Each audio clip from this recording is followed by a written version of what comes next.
Ils n'ont que quelques heures, mais ces bébés sont déjà de grands patriotes, la fierté de toute une région. À 700 km de Moscou, la maternité est flambant neuve. Et les mamans ont bien compris le message.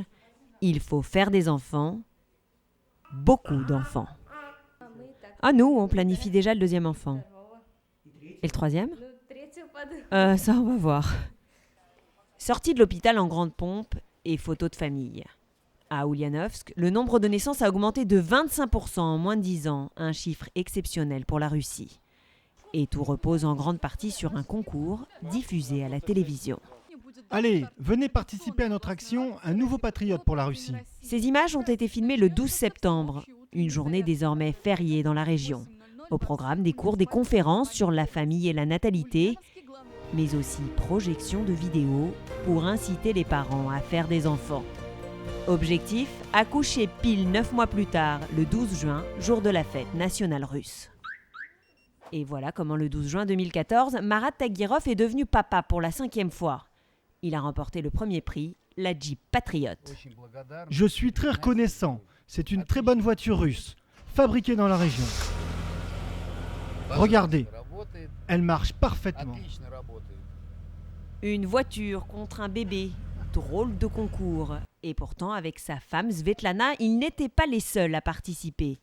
Le 12 juin, il y a 2 fois plus de naissances que les autres jours de l'année. Beaucoup de familles veulent accoucher d'un patriote. Alors elles planifient tout pour y arriver. En plus de la voiture, les parents bénéficient de 75% de réduction sur le loyer, les impôts et les charges.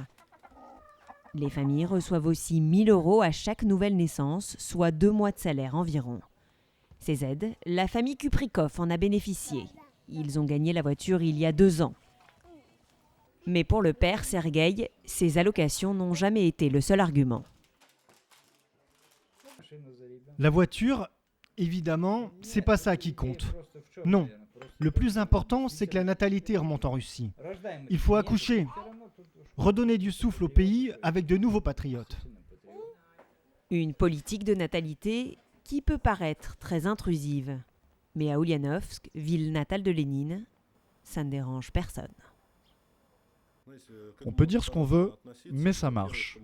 On voit que les habitants participent et que ça résout les problèmes démographiques de notre région. L'expérience devrait prendre fin en 2016 et pourrait servir d'exemple à toute la Russie.